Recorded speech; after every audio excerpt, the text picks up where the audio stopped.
Hello, my name is Metal Blake. I'm going to be doing a quick tutorial on a hat in time on how to get your hats to change color depending on different dyes that are equipped.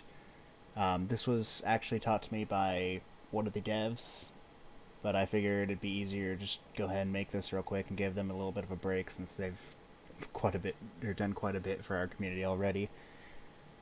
So the first thing you're going to want to do is to import your model with the material. As you can see, I've already done so. Once the material's up, you're going to want to edit using the material editor.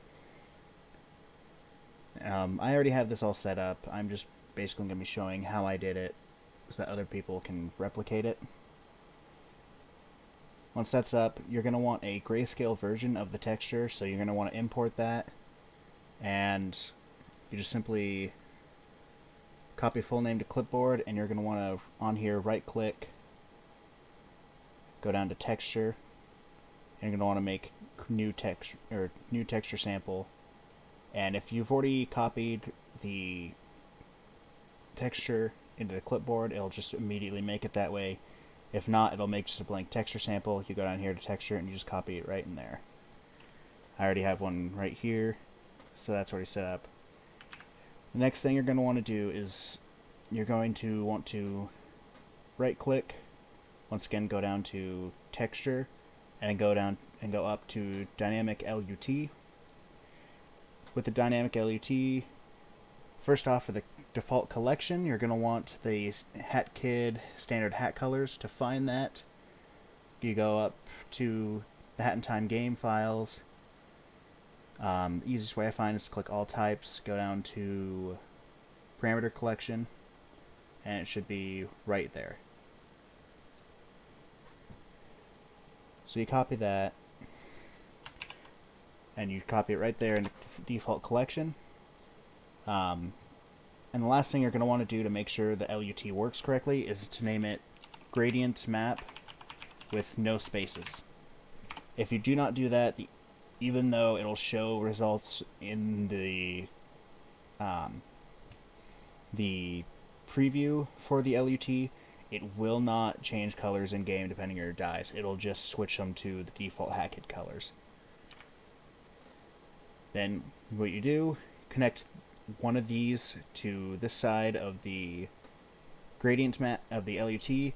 I personally went with the red, and depending on the colors of your grayscale, it'll assign the three different hat colors, with being hat color, hat band color, and hat alt color.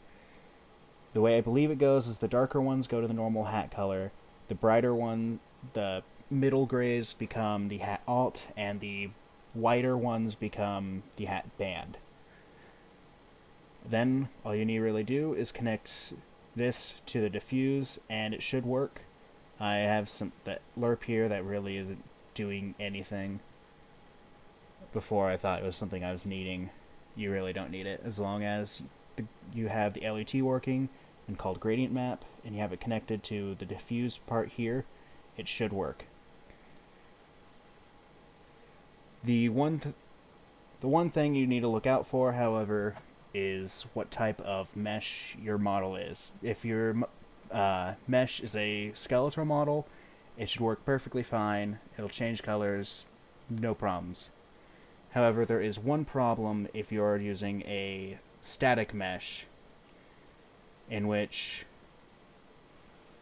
as you'll notice, the colors are flashing. Talking with Meku, he has confirmed that this is because of the way LUTs currently work with static meshes, but it'll be fixed at some point in the future. But that's pretty much all you need to know. If there's any other problems, I quite honestly don't know what to do about them, but that seems to work for me, and I'm hoping it can work for other people. And yeah, that's just about it.